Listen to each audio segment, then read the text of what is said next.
Hello friends, maths तेवर में आपका स्वागत है। आज हम कक्षा 10 के गणित विषय के 2017 के प्रश्नों को सॉल्व करेंगे। इससे पहले हमने क्वेश्चन नंबर 26 तक सॉल्व किया था। आज हम क्वेश्चन नंबर 27 से आगे के प्रश्नों को सॉल्व करेंगे। तो आइए देखते हैं क्वेश्चन नंबर 27। इसमें कह रहा है कि 120 सेंटीमीटर लंबे रोलर का व्यास 84 सेंटीमीटर है।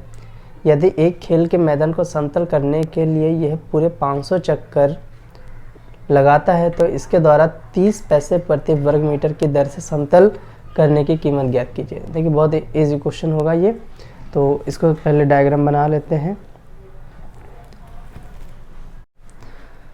तो त्रिज्या हो जाएगा 84 का आधा हो जाएगा 84/2 यानी 42 सेंटीमीटर हो जाएगा त्रिज्या। ठीक है।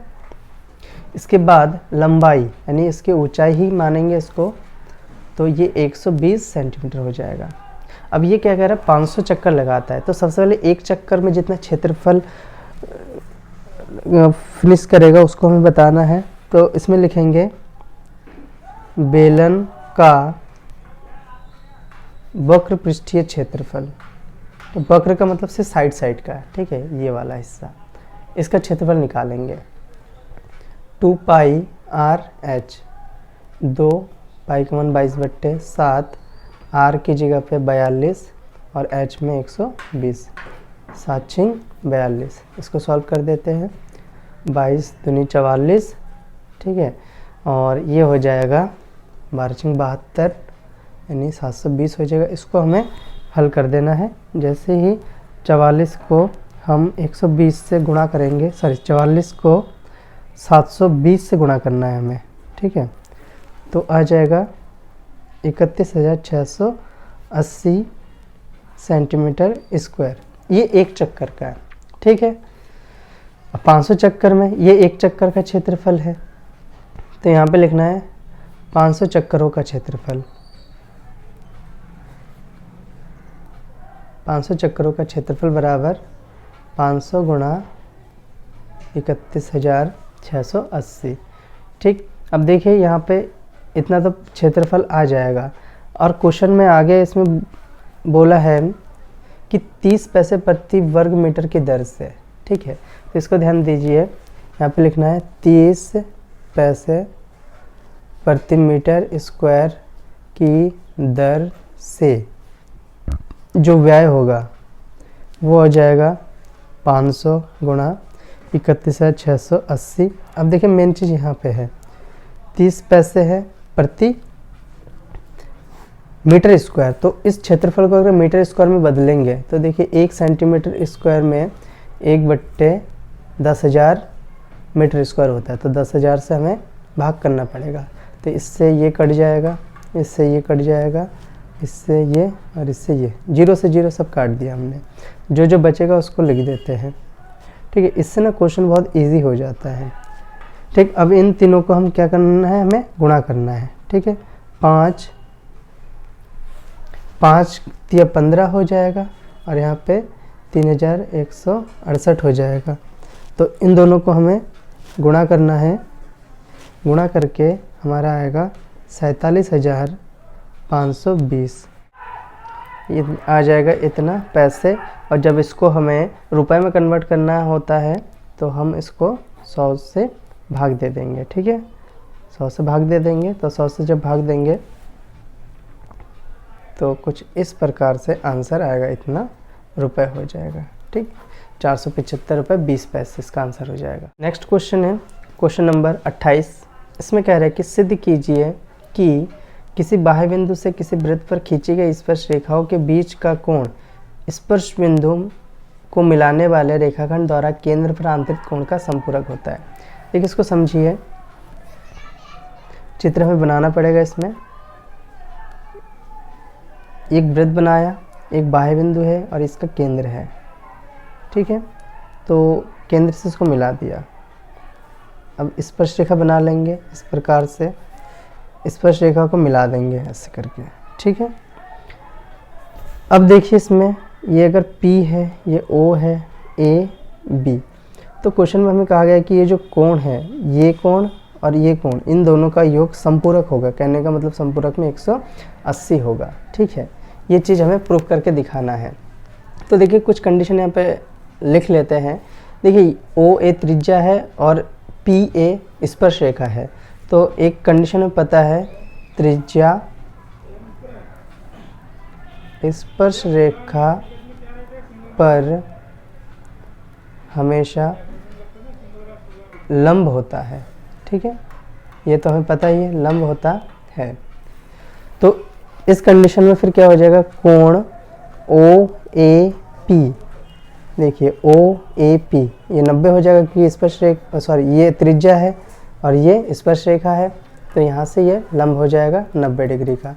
दूसरा ये वाला इधर ये भी तो 90 हो जाएगा, OBP ये भी 90 डिग्री हो जाएगा। अब देखिए यहाँ पे ये जो चतुर्भुज है APBO, इसमें चारों कोणों का योग लगा देंगे। यहाँ पे लिखेंगे चतुर्भुज के चारों कोणों का योग बराबर 360 होता है, ठीक है। अब देखिए यहाँ पे हर एक कोण को लिखेंगे, जैसे यहाँ से शुरू करते हैं, कोण OAP प्लस कोण APB, ठीक है, ये वाला प्लस कोण OBP प्लस कोण AOB बराबर 360। ये चारों कोण हमने लिख दिया है। अब देखिए कुछ कोण, दो कोण 90 डिग्री के हैं तो इसको 90 ही लिख देंगे, ठीक है। और जो कोण नहीं पता है उसको हम ऐसे रख देंगे, ये भी 90 डिग्री है,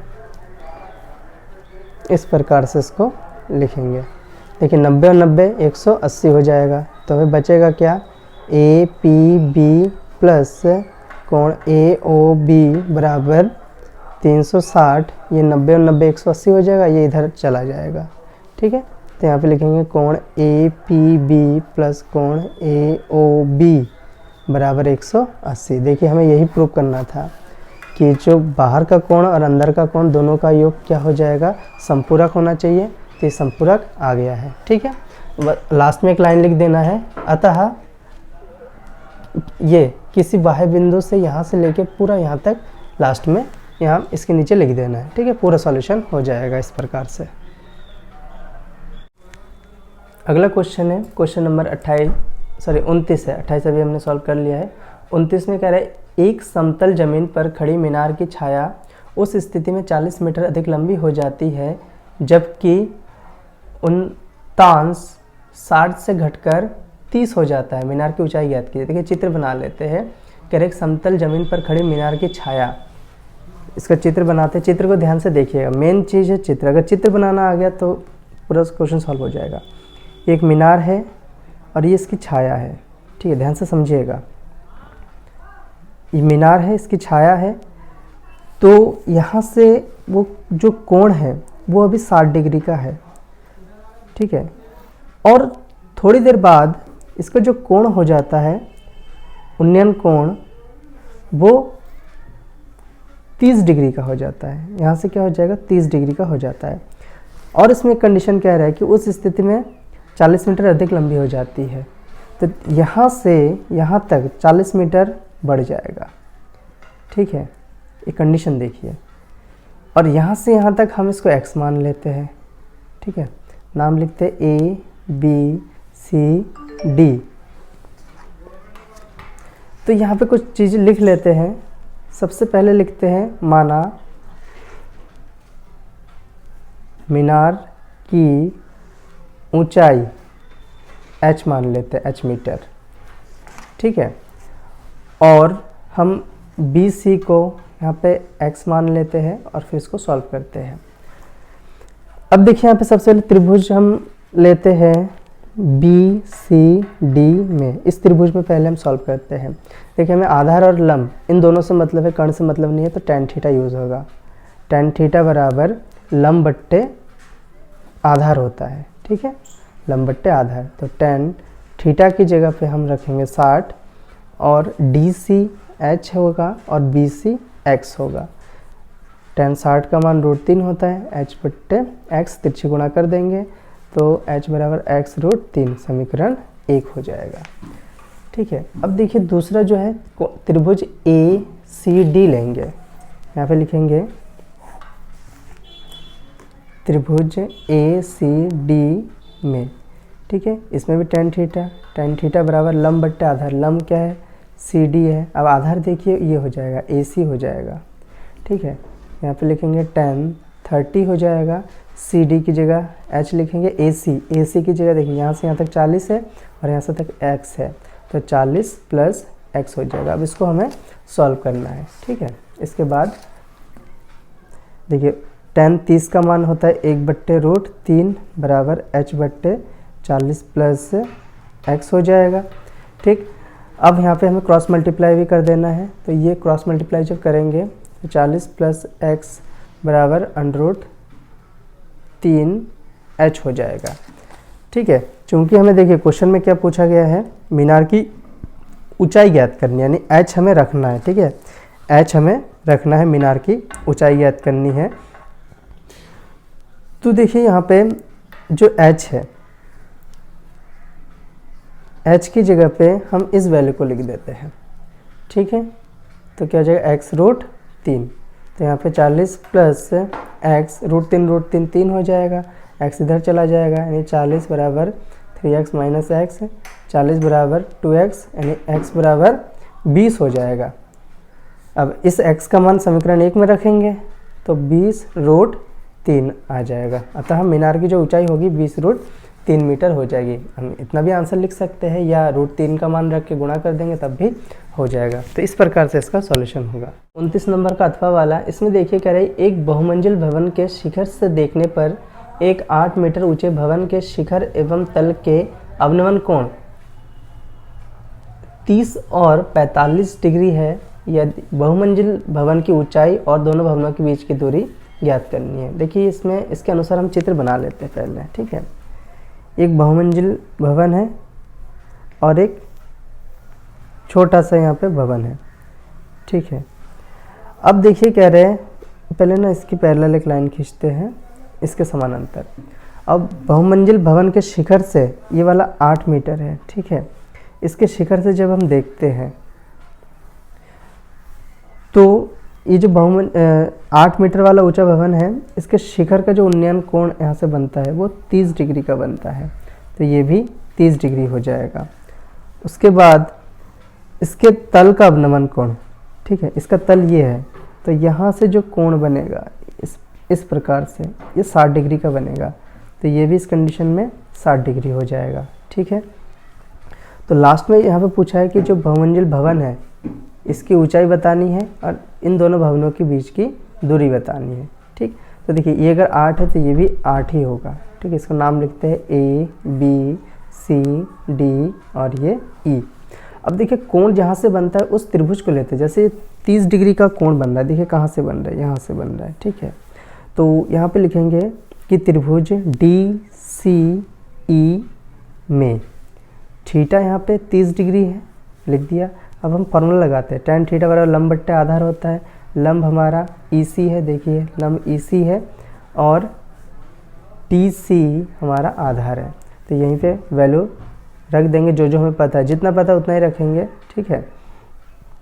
और बाकी हम सॉल्व करेंगे, तो ये EC बट्टे DC हो जाएगा और यहाँ पे 1/√3 बराबर EC और DC क्रॉस मल्टीप्लाई कर देंगे इसको इससे, तो DC बराबर EC√3, इस समीकरण 1 मान लेते हैं, ठीक है।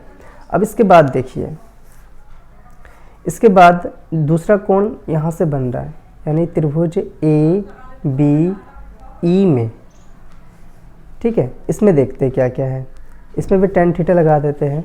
tan थीटा लंब बट्टे आधार, देखिए लंब क्या है BE है, BE और आधार AB है, AB। तो tan थीटा की जगह हम 60 रखेंगे क्योंकि इसमें देखिए 60 डिग्री का कोण है। और BE को देखिए क्या लिख सकते हैं, यहाँ से यहाँ तक 8 है, तो जो BE होगा वो 8 प्लस EC होगा, यहाँ से यहाँ तक 8 है और ये EC है, ठीक है। तो 8 प्लस EC होगा और AB को AB लिखेंगे या CD लिखेंगे, देखिए ये और ये बराबर है, ठीक है। तो यहाँ पे AB बराबर DC, ये दोनों बराबर है, तो यहाँ पे DC AB की जगह DC लिख देते हैं। अब इसको सॉल्व करते हैं, tan 60 का मान √3 होता है। 8 प्लस EC बटे DC, देखिए DC का मान यहाँ पे ये है, तो यहाँ पे लिखेंगे EC √3, क्रॉस मल्टीप्लाई कर देंगे, √3 गुणा EC √3 और 8 प्लस EC हो जाएगा, √3 3 हो जाएगा, EC बराबर 8 प्लस EC हो जाएगा। इसको इधर ले आएंगे तो 3EC माइनस EC बराबर 8 हो जाएगा, तो 2EC बराबर 4 हो जाएगा, EC बराबर 4/2 यानी 2 हो जाएगा। ठीक है, देखिए EC तो हमें पता चल गया यहाँ से यहाँ तक। अब हम EC का मान समीकरण 1 में रखेंगे तो देखिए यहाँ पे क्या आ जाएगा, DC बराबर EC की जगह 2 रखेंगे और √3। ठीक है, अब हमें क्या पूछा था, बहुमंजिल भवन की ऊंचाई, तो यहाँ पे लिखेंगे बहुमंजिल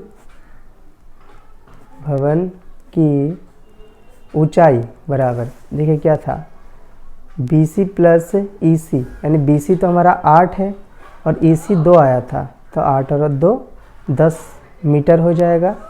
और दोनों भवनों के बीच की दूरी, दोनों भवनों की बीच की दूरी, ठीक है, देखिए दोनों भवनों के बीच की दूरी ये AB है, AB और CD बात एक ही है, तो यहाँ पे देखिए जो CD है या DC है, ये दोनों भवनों के बीच की दूरी होगी, तो ये इसका आंसर हो जाएगा। ठीक है, इस प्रकार से हम क्वेश्चन को करेंगे।